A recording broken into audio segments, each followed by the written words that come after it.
네, 우리 함께 좀 말씀 듣기 전에 좌우에 있는 청년들 이렇게 또 마스크를 다 가리고 있긴 하지만 눈 혹은 비말이 튀지 않는 우리 한에서 함께 좀 인사하면 좋겠습니다. 잘 오셨습니다. 네, 잘 오셨습니다. 만나서 반갑습니다. 오늘 우리 함께 이사야 53장 말씀을 좀 함께 나누었으면 좋겠다는 생각이 이번 주 한 주 동안 좀 들었습니다. 지난주에는 저희가 사울 이야기를 통해서 참 진정으로 예수님을 사랑하는 것, 하나님을 사랑하는 것이 바로 하나님께 온전히 순종하는 삶임을 함께 나누었습니다. 그렇다면 그 순종의 진짜 모델 누굴까? 우리가 지난주에는 어느 하나의 우리와 너무나 비슷한 한다고 했지만 흉내는 낼 수 있었지만 100% 따라하지 않았던 그 자신의 모습을 오히려 합리화하고 오히려 계속해서 자신의 모습을 변호하기 바빴던 그 사울, 너무나 저와 여러분과 비슷한 그 사울의 모습을 좀 보았다면 이번 주는 진짜 순종의 아이콘이신 예수님을 함께 좀 보았으면 좋겠습니다. 그 예수님을 가장 어쩌면 잘 나타낸 본문이, 그냥 이건 저의 개인적인 생각입니다, 오늘 우리가 읽었던 이사야 53장의 말씀이 아닐까 싶습니다. 사실 이 이사야 53장은 이 성경이 유대인들이 처음 이렇게 받은 거 다 알고 계시죠? 근데 유대인들은 아직도 신약 성경을 인정하지 않고 구약 성경만을 그들의 정경으로 인정하고 있습니다. 근데 유대인들은 이 성경, 구약 성경 중에서도 창세기, 출애굽기, 레위기, 민수기, 신명기까지 이 모세오경까지는 진짜 소중하게 다루기 때문에 이 모세오경을 계속해서 외워야 돼요. 계속해서 암기해야 돼요.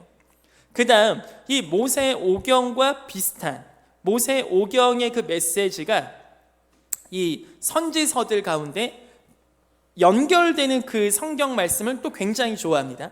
그래서 이 유대인 회당에 가면은 성경 읽기가 우리보다 굉장히 정말로 중요하게 다뤄집니다. 예를 들면 1년 한 해 동안 이 모세오경을 몇 번 읽느냐가 이 회당에서 굉장히 중요한 것이었어요. 그리고 그 회당마다, 유대인 회당마다는 이것을 섬기는 그 전임 사역자들이 있어서 이것을 계속 읽어주고, 그리고 사람들, 성도들은 그걸 들어야 되는, 그 유대의 교인들은 그걸 들어야 되는 것이 그들의 굉장히 중요한 경건 생활 중에 하나였거든요.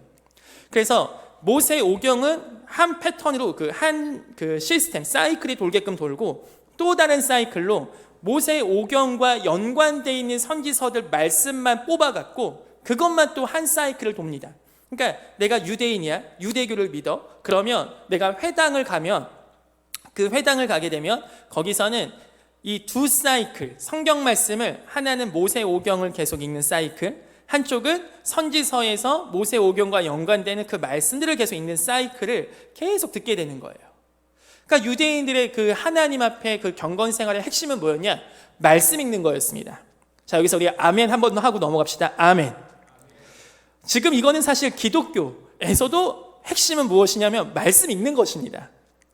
전도사님, 저는 왜 신앙이 잘 안 자라는 것 같죠? 하면 제가 다시 물어보고 싶어요. 말씀 요새 안 읽으시죠? 우리가 왜 신앙이 잘 안 자랄까요? 교회를 열심히 다니는 것 같은데, 우리가 봉사는 열심히 하는 것 같은데 왜 하나님을 잘 모르겠고, 왜 주님을 잘 느끼지 못하는 것 같고, 왜 나의 신앙은 늘 제자리인 것 같을까요? 라는 질문에는 사실 거기에 이미 다 답이 있습니다.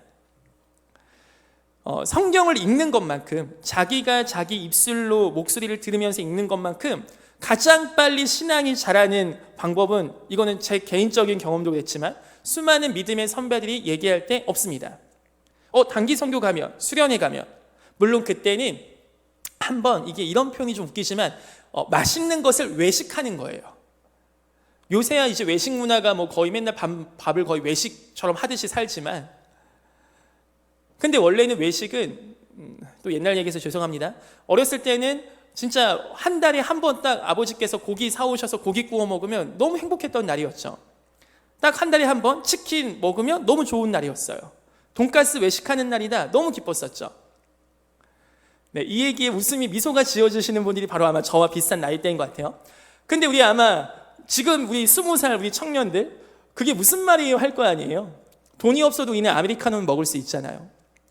어찌되었든 이 외식 문화, 이 외식을 계속할 수는 없는 겁니다. 즉 매일매일 우리가 먹는 그 밥이 중요해요. 근데 유대인들이 이 이사야 53장은 사실 잘 모릅니다. 왜냐하면 그 굉장히 이사야 53장은 메시아, 즉 나중에 오실 예수 그리스도에 대한 예언이거든요.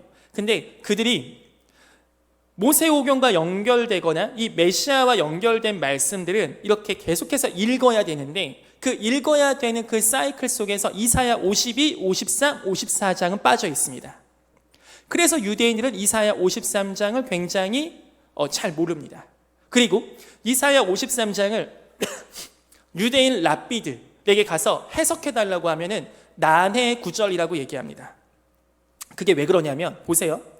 이사야 53장은 사실 이사야 52장 13절부터가 시작되는 하나의 종의 노래라는 하나의 그 본문이거든요. 그러니까 맨 처음 히브리어로 성경이 쓰여질 땐 장절 구분이 없었어요. 이거는 후대에 장절이 생긴 겁니다.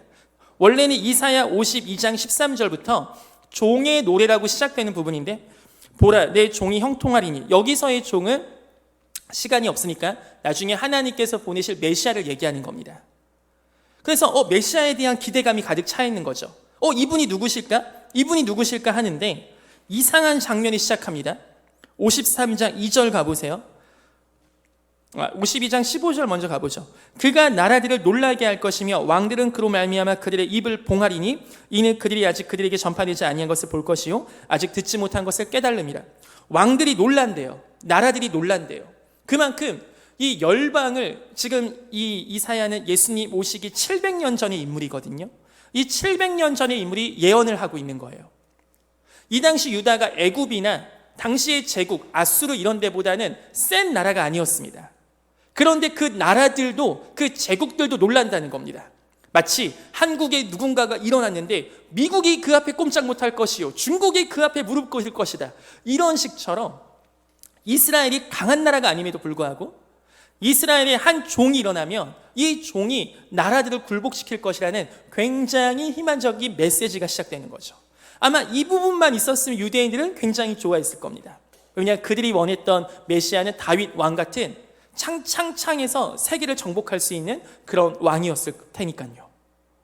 그런데 53장 2절 가보세요. 문제가 생겼습니다. 그렇게 기대했던 메시아, 그렇게 기대했던 그가 드디어 등장하는데, 제가 읽습니다. 그는 주 앞에서 자라나기를 연한 순 같고 마른 땅에서 나온 뿌리 같아서 라는 표현이 나와요. 연한 순 같다고 나옵니다. 뭔가 어울리지 않아요. 뭔가 이제 막 시작한 그 씨앗이 순으로 시작됐다고 해요. 자, 이 연한 순에는 혹시 볼펜이 있으면 하이라이트 한번 하고 넘어가면 좋겠어요. 자, 연한 순은 어디서부터 시작되는지 함께 그것을 추적해 보겠습니다. 오늘은 그래서 약간 구약 앞과 신약 맨 뒤까지 같이 볼 거니까 성경을 좀 같이 잘 찾아오셨으면 좋겠습니다. 여기서 연한 순은 나무 이미지입니다. 이 씨앗이 뭔가 이제 숨을 튼 게 이 연한 순이에요. 그럼 그것에 씨가 있겠죠. 그 씨가 어디 있는지를 가보겠습니다. 창세기 3장 15절. 여기 가기 전에 이사야를 먼저 가죠. 이사야 6장 가보겠습니다. 6장 13절. 이사야 6장 13절.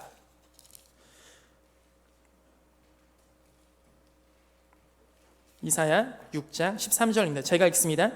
그 중에 10분의 1이 아직 남아있을지라도 이것도 황폐하게 될 것이나 밤나무와 상수리나무가 배임을 당하여도 그 그루터기는 남아있는 것 같이 거룩한 씨가 이 땅의 그루터기니라.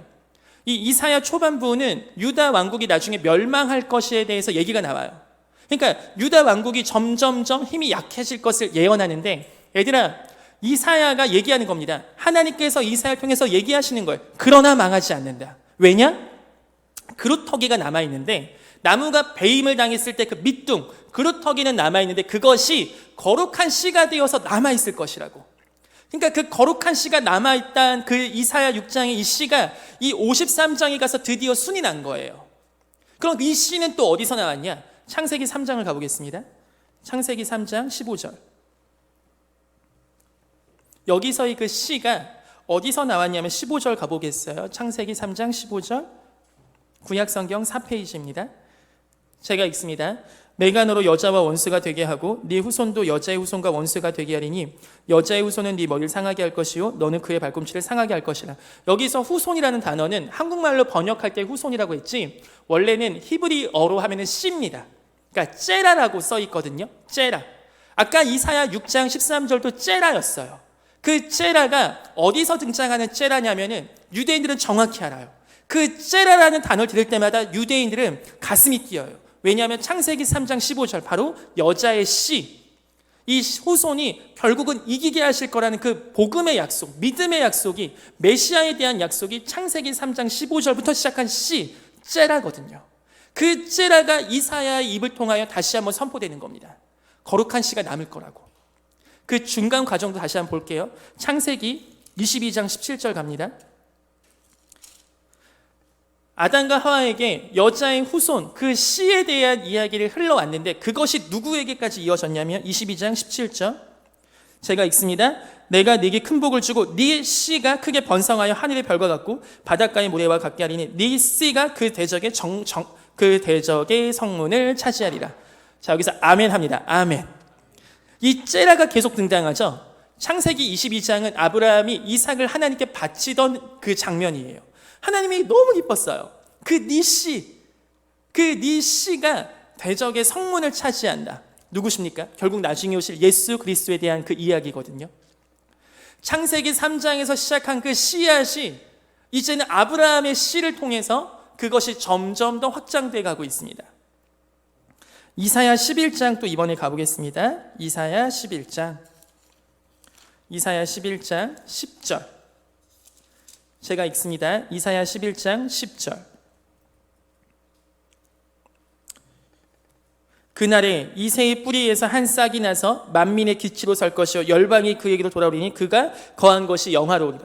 점점 확장이 되죠. 맨 처음 창세기 3장 15절 등장한 그 여자의 씨가 이제는 그 원수의 머리, 사단의 머리를 밟는다고 약속하셨는데 그 씨가 아브라함의 씨가 와서 대적의 성문을 취한다. 즉 대적을 이겨버린다, 진압한다, 이런 뜻으로 확장이 됐는데 이제는 그 뒤에 다윗의 씨가 등장합니다. 그래서 어떻게 나옵니까? 점점 더 확장해서 한 싹이 나온대요. 그 한 싹이 나오고 그 싹이 만민의 기치가 되고 열방이 그에게로 돌아온다는 굉장히 메시지가 있는 게 바로 이 흐름이거든요. 이 흐름을 이어받은 게 오늘 우리가 읽은 이사야 53장입니다. 그래서 이게 문제가 된 거예요. 유대인들은 이 흐름이 너무 좋은 거거든요. 와, 드디어 이스라엘에서 한 명이 나와서, 유대인 중에 한 명이 나와서, 왕이 나와서 다윗까지 다시 그 영광을 회복하고 이스라엘 나라를 세워서 만민의 기치, 하나님께서 귀하게 높이 드시고 이들이 이스라엘 가운데 열방의 왕국으로 정말 그 짱짱함을 원하고 있는데 모양새가 이상한 겁니다. 2절, 드디어 연한순이 났어요. 그는 주 앞에서 자라나기를 연한순 같대요. 그냥 순이 아닌데 뭔가 연하대요. 이제 막 생명을 시작했는데 이제 막 생명을 시작한 연하다는 표현이 나와요. 이게 약간 젖먹이라는 그 느낌이 담긴 거거든요. 만민의 기치가 돼야 되는데, 하나님께서 높이 드셔야 되는데, 열방이 그 앞에 무릎 꿇어야 되는데, 어머 애기야, 어머 연한순이야. 그래도 기대가 되는 거죠. 그것이 뭔가 새로운 생명을 얘기하는 것 같으니까. 그런데 왠지 점점 모양새가 이상합니다. 마른 땅에서 나온 뿌리 같아요. 마른 땅, 생명이 느껴지지 아니한, 양분이 많이 없어서, 물이 많이 없어서 잘 먹지 못한 정말로 겨우겨우 살아있는 뿌리 같다고 하는 겁니다. 거기다 고운 모양도 없네요. 풍채도 없네요. 다윗이나 사울 같은 경우는 남들보다 머리가 하나 더 있거나 눈이 아름답거나 용모가 빼어났는데 그것도 아니에요. 풍채도 약하고 볼품이 없는 겁니다. 한창 영화가 딱 시작해서 엄청 야 누군가 등장할 거야, 얘 대박이야, 얘 짱이야, 그래서 승리했다, 와 해야 되는데 그렇게 기대했던 그 연한순, 그 싹이 만민의 기치가 돼야 되고 열방에 무릎 꿇게 해야 되는 그 싹이 이상한 겁니다. 볼품 없어요, 풍채 없어요, 고운 모양도 없어요. 거기다 3절 보면은 그는 멸시를 받아서 사람들에게 버림받았대요. 너무 이상한 거 아닙니까? 사람들이 그 앞에 무릎을 꿇어야 되는데 버림받았습니다. 간고를 많이 겪었어요. 질고를 아는 자죠. 여러분 혹시 저의 딸이 3살짜리 소혜인데요, 소혜한테 가셔서 너 인생의 질고를 아니? 라고 물어보실 분 계십니까? 유치부 섬기시는 선생님도 혹시 애한테 너 인생에 대해서 아니? 라고 물어보실 분 계세요? 너 고통에 대해서 아니? 라고 물어보실 거예요. 어떻게 연한 순이 질고를 압니까? 어떻게 연한 순이 이 고통을 알겠습니까? 그런데 오늘 이 연한 순은 고통을 알고 질고를 아는 자예요. 마치 사람들이 그에게서 얼굴을 가리는 것 같이 멸시를 당했고 우리도 그를 귀히 여기지 아니하였도다. 이 연한 순, 이 싹, 하나님의 거대한 프로젝트가 뭔가 문제가 생긴 겁니다. 그래서 심지어 이사야가 메시지한 이 성경 기자 우리들도 그것을 멸시하였다는 표현이 나오는 거예요. 이 세상의 모든 사람들이 사실은 멸시하게 된 거죠. 그래서 이거 읽어주면 혹시 누구 같아요? 라고 하면 유대인들이 예수님이 안 떠올래야 안 떠오를 수가 없는 거예요. 그래서 그냥 이 말씀을 이사야라고 얘기 안 해주고 읽어주면 신약 성경이라고 이해한다고 합니다. 나한테 신약 읽지 마세요. 그렇게 얘기한대요. 유대인들한테 이런 사역을 하시는 분들이 가서 이사야 53장을 읽어주세요. 그들에게 예수가 누군지를 그들 버전에 맞게 설명해 주기 위해서. 그래서 제가 방금 창세기부터 시작한 게 사실 유대인들은 이게 워낙 머릿속 가운데 가득 있기 때문에 이런 식으로 유대인들에게 예수님에 대해서 설명하는 겁니다. 그래서 53장을 읽어줄 때 그들이 이거 신약 아니에요? 라는 반응이 나온다는 거죠. 너무나 예수님 이야기 아닙니까? 그건 700년 전에 이사야가 이렇게 예언한 거예요. 근데 예수님께서 본인도 이렇게 얘기하십니다. 마태복음 1장 갑니다. 마태복음 1장 1절.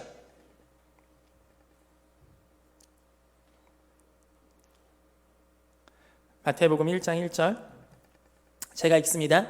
아브라함과 다윗의 자손 예수 그리스도의 계보. 비슷한 말 나오죠? 아브라함의 씨, 다윗의 씨, 바로 예수 그리스도의 계보가 시작되는 겁니다. 구약의 모든 메가 프로젝트 완성이 누구에게서 귀결된 겁니까? 바로 예수님이세요. 여러분 성경 너무 놀랍지 않나요? 사실 이건 너무 지금 시간이 너무 없어서 제가 조금만 얘기한 거지만 구약에 나와 있는 예언들이 신약 성경에 예수님께 굉장히 많이 이루어집니다. 왜 예수님이 베들레헴에서 태어나셨는지, 왜 나사렛에서 사셨는지, 왜 애굽에는 가셨으며 왜 그분이 나귀 새끼를 탔는지, 그분이 왜 갈릴리 가나에서 사역을 이런 모든 이야기가 사실은 구약에 다 써 있어요. 시간이 없어서 지금 다 얘기 못하는 거지만 예수님은 그냥 띡 오신 분이 아닙니다. 하나님의 메가 프로젝트세요. 하나님께서 모든 선지자들을 다 동원해서 결국은 예수님에 대해서 계속해서 지속적으로 예언하십니다. 왜? 우리에게 복음을 전해주시려고. 우리에게 그냥 내가 딱 줬다가 아무도 모르게 예수하고 몇 명만 믿고 끝내자 이런 개념이 아니세요. 이 세상에 유대인들을 모르는 사람들은 없습니다. 전 세계 유대 민족의 역사, 우리는 사실 약간 가장 유대인들이 생각할 때 사실 끝에 있는 민족이에요. 동아시아 쪽에 있는 사람들이. 유럽 사람들, 이 북미, 남미 사람들, 사실 유대의 역사를 모르고는 세계 역사를 공부를 할 수가 없어요. 어찌되었든 이 예수님인 아브라함과 다윗의 자손 예수 그리스도의 세계로 신약 성경이 열립니다. 또 다른 곳이 많지만 우리 그냥 끝에만 볼게요. 요한계시록 갑니다. 요한계시록 22장. 요한계시록 22장 16절입니다. 제가 읽습니다. 신약 성경 마지막 423페이지. 나 예수는 교회들을 위하여 내 사자를 보내어 이것들을 너에게 증언하게 하였노라. 나는 다윗의 뿌리요 자손이니 곧 광명한 새벽. 아멘.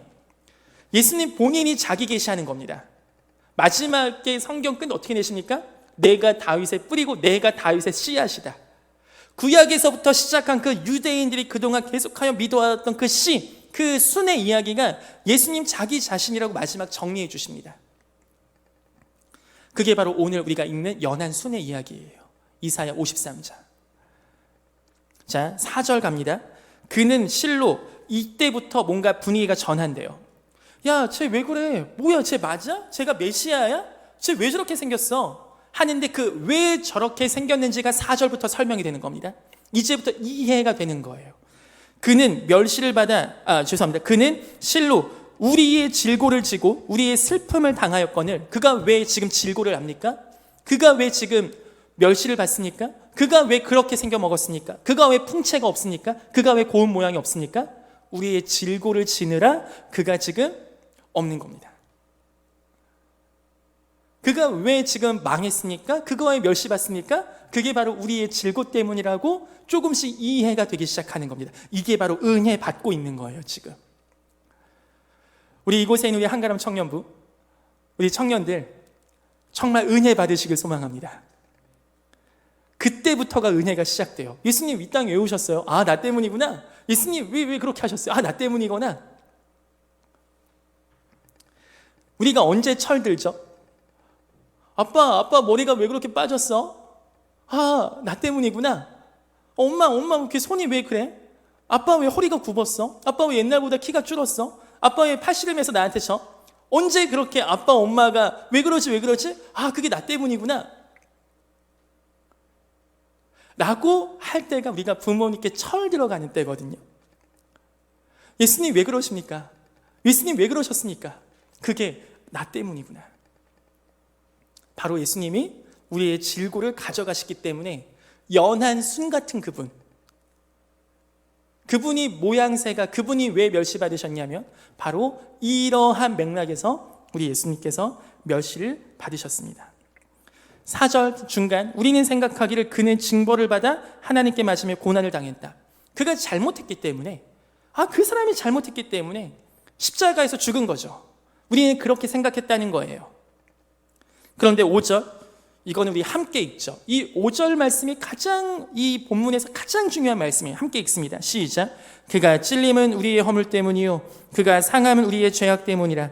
그가 징계를 받음으로 우리는 평화를 누리고 그가 채찍에 맞음으로 우리는 나음을 받았도다. 우리 한가람 청년들, 이러한 고백이 매일매일 침대 속에서 이루어지기를 소망합니다. 우리가 왜 두 발 뻗고 잘 수 있습니까? 예수님 때문입니다. 우리가 이곳에 왜 예배 드릴 수 있습니까? 예수님 때문입니다. 우리가 어떻게 마음 가운데 평안이 있을 수 있습니까? 예수님 때문입니다. 그가 맞으셨기 때문에, 그냥 없어진 게 아니에요. 그가 이 모든 것을 치르셨기 때문입니다. 이 5절 말씀은 어디하고도 연결되냐면 10절 가보겠습니다. 53장 10절 제가 읽을게요. 여호와께서 그에게 상함을 받게 하시기를 원하사. 여기서 그는 예수님이세요. 질고를 당하게 하셨은즉 그의 영혼을 속건제물이란 단어가 나오거든요. 이 속건제물은 구약에서 어떠한 제사였냐면, 만약에 제가 오늘 경건 형제가 쳤던 기타가 너무 예뻐서 기타를 훔쳤습니다. 근데 제가 마음에 이제 회개가 됐어요. 그러면은 구약에서의 회개는 하나님 제가 잘못했습니다, 이건 회개가 아니에요. 그냥 이거 이렇게 침 묻히듯이 주님 제가 잘못했습니다, 이건 회개가 아니에요. 기타를 똑같이 변상해 줘야 돼요. 그리고 기타를 똑같이 변상해주고 그 값의 5분의 1에 해당하는 건 제사장에게 또 따로 줘야 됩니다. 즉 속건 제물은 원래 내가 훔친 것보다 더 좋은 것을 갚는 게 속건 제물의 개념입니다. 근데 예수님이 오늘 속건 제물로 사용되셨대요. 시느노가 죄를 지어서 시느노가 죽어야 돼요. 시느노가 죄를 지어서 시느노가 그 벌을 받아야 되는데, 예수님이 시느노보다 훨씬 좋으신 분이 나 대신 벌 받으신 겁니다. 이분이 나 대신 제물로 드려지신 거예요. 시느노와는 비교할 수 없는 그 위대하신 예수님이 속건 제물로 죽으셨다는 얘기입니다. 그래서 바로 5절 말씀이 그가 찔림은 우리의 허물 때문이라는 거죠. 그래서 우리 청년들 교회 일, 그리고 혹은 제가 시키는 거 열심히 하지 않아도요, 정말 이 말씀은요 평생 가슴에 품고 살아가시길 소망해요. 한 가지 소망하는 거, 만약에 저를 보실 때마다 정말 이 말씀이 떠오르셨으면 좋겠어요. 그가 찔림은 우리의 허물 때문이구나. 예수님 왜 저러시지? 나 때문이구나.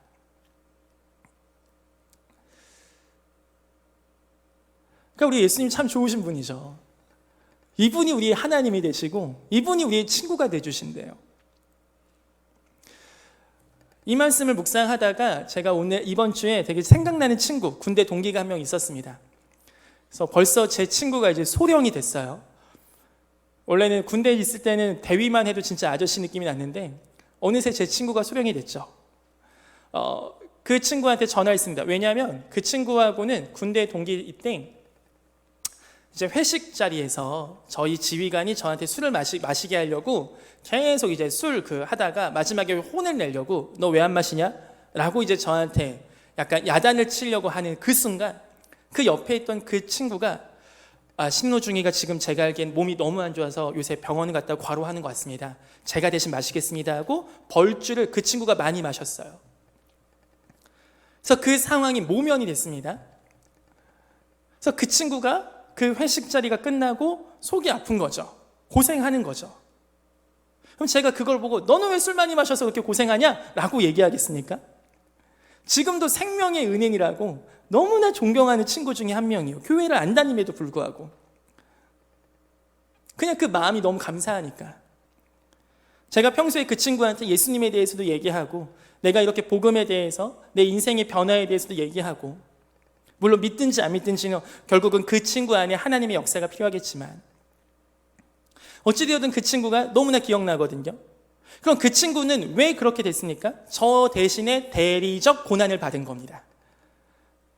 이게 바로 우리가 배우는 대리적 고난이거든요. 대속의 은혜. 이 은혜가 있는 게 그리스도인이에요. 이 고백을 하는 사람들이 그리스도인인 겁니다. 그가 찔림, 나의 허물 때문이구나. 그가 상함, 그래서 내가 나음을 입은 거구나. 그래서 우리가 이 나음의 개념, 이 평화의 개념, 이 평안의 개념에서는 항상 그분의 노고가 있어야 됩니다. 6절, 우리는 다 양 같아서 그릇 행하여 각기 제 길로 갔거늘 여호와께서는 우리 모두의 죄악을 그에게 담당시키셔서 그분이 세상의 죄를 지고 가는 어린 양으로서 우리를 위해서 죽으셨습니다. 이게 오늘 이사야 53장의 본문이 예수님께서 왜 죽으셨는지에 대한, 구약에 계속하여 예언되었던 그 메시아가 누구신지에 대한 방점을 찍는 부분이 이 부분입니다. 순종의 아이콘. 왜 그렇게 순종하셨습니까? 나 때문입니다. 나의 죄악, 나의 어두움, 나의 연약함 때문에 우리 예수님께서 순종하신 겁니다. 이 말씀은 또 계속해서 이루어지는데 53장 9절도 한번 가보겠습니다. 그는 강포를 행하지 아니하였고 그의 입에 거짓이 없었으나 그의 무덤이 악인들과 함께 있었으며, 예수님의 무덤이 악인들과 함께 있었다고 합니다. 여기서의 무덤은 사실 십자가 형틀, 십자가 자체가 형틀이면서도 무덤인 개념인 거죠. 예수님께서는 강도들과 동시에 죽으셨습니다. 십자가에서. 그리고 그가 죽은 후에는 부자와 함께 있었다는 표현이 나오거든요. 이거는 좀 찾아볼까요? 마태복음 가보세요. 마태복음 27장 60절입니다. 마태복음 27장 60절.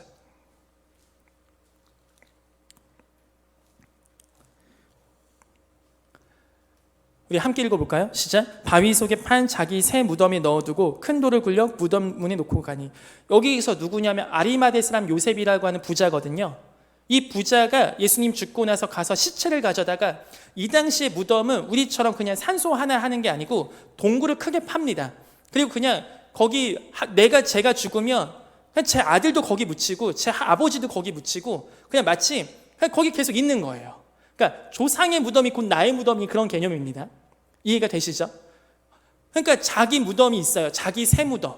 앞으로 자기 자손들에게 끝까지 물려줄 무덤이 있거든요. 거기 새 무덤에 예수님의 시신을 모신 겁니다. 그러니까 부잣집이 부자와 함께 묻었다는 그 말씀이 또 여기서 이루어져요. 우리 하나님의 말씀 너무 놀랍지 않습니까? 우리 하나님은 정말로 그냥 띡띡띡 끝 이렇게 하신 분이 아니세요. 너무나 성경 속에서 우리에게 내가 너희를 이렇게 사랑한단다, 내가 너희를 이렇게 사랑한단다, 마치 한 남성이 여성의 마음을 얻기 위해서 죽어라 고생하면서 그 프로포즈를 준비하시는 것 같지 않으세요? 왜 신이 이렇게까지 하셔야 됩니까? 왜 하나님이 이렇게까지 하셔야 돼요? 왜 하나님이 우리 때문에 왜 이런 것까지 하셔야 되냐고요? 단 하나 이유입니다. 정말로 사랑하시기 때문에. 그래서 그 사랑의 눈동자로 우리를 보고 계신 거예요.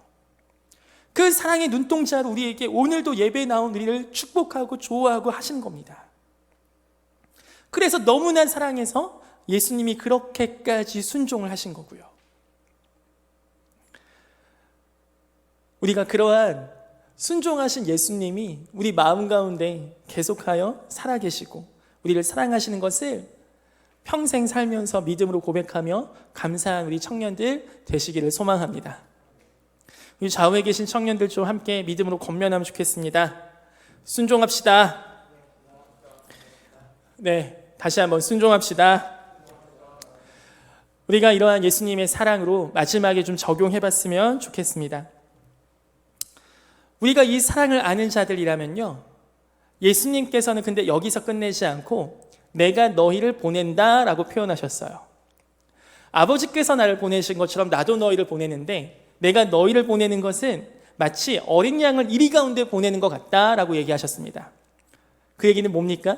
이 말씀이 우리한테 되돌아올 수 있다는 거예요.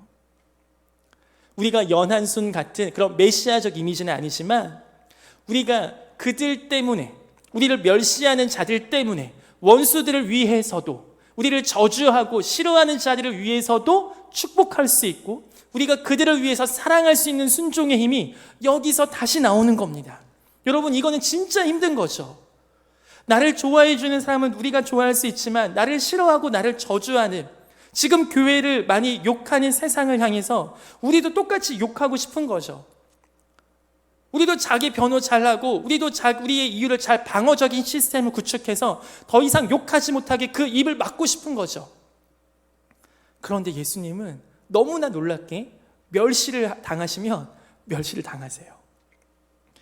욕을 먹으시면 욕을 먹으세요. 우리가 이 이미지가 우리의 삶 가운데 다시 한번 적용되었으면 좋겠어요. 그래서 우리가 왜 굳이 혼자 예수님 믿으셔도 되는데, 왜 굳이 친구들과 함께 교회에 나오시려고 하고, 왜 굳이 주일학교 교사를 섬기고, 왜 굳이 아침부터 교회에 나와서 찬양을 하고, 우리가 왜 굳이 그러겠습니까? 왜 이렇게 피곤하게 살까요? 지금 옆에 있는 청년들 보세요. 얼마나 눈이 지금 썩어가는지. 얼마나 아침부터 온, 특히나 열심히 하는 청년들 위주로 보세요. 우리 임원단 보세요. 얼마나 지금 머리는 감았는지 안 감았는지 모르겠는, 얼마나 고생을 하고 있는지 보세요. 왜 그러겠습니까? 그래서 오늘 퇴장할 때마다 우리 회장님한테 꼭 얘기하세요. 나 때문에 네가 수고가 많구나. 야, 너 좀 깨끗하게 하고 다녀. 그런 얘기를 하는 게 아닙니다. 왜 그런 거예요? 나 때문인 거예요. 우리 때문인 거예요. 항상 일찍 나와서 수고하고, 항상 일찍 나와서 왜 섬깁니까? 우리 때문이에요. 우리가 세상에 나가서도 똑같은 겁니다. 야, 너는 왜 그렇게 살아? 너 때문인 거예요. 야, 너는 왜 그렇게 피곤하게 살아? 야, 너는 왜 교회도 가고 지금 그럴 시간이 어딨어? 너는 왜 기도해? 왜 그런 거예요? 너 때문인 거예요. 그렇게 얘기하는 너 때문이라고요. 그게 우리 기독교인의 멋 아니겠습니까? 그게 우리 기독교인의 품격 아니겠어요? 안 그래도 되는데 굳이 왜? 바로 이 순종하신 예수님을 만나버렸습니다. 이 순종하신 예수님이 제 안에서, 우리 안에서 그 마음을 계속 주시는 겁니다. 이 순종하신 예수님이 우리의 마음을 사로잡으셨어요. 그래서 나도 예수님처럼 살고 싶은 거죠.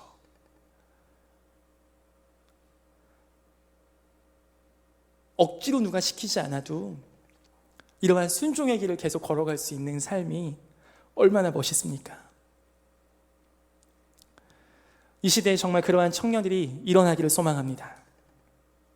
굳이 그렇게 살지 않아도, 굳이 그런 거 안 해도 되는데, 그거 한다고 구원을 2번 받는 것도 아닌데, 하나님께 받은 게 너무 많아서 이 예수님을 기억하며 예수님처럼 이렇게 대신 그들을 위해서 기도하고, 그들을 위해서 수고하고, 그들을 위해서 우리가 사랑의 인내를 참아내는 이 사랑하는 한가람 청년들 되기를 소망합니다.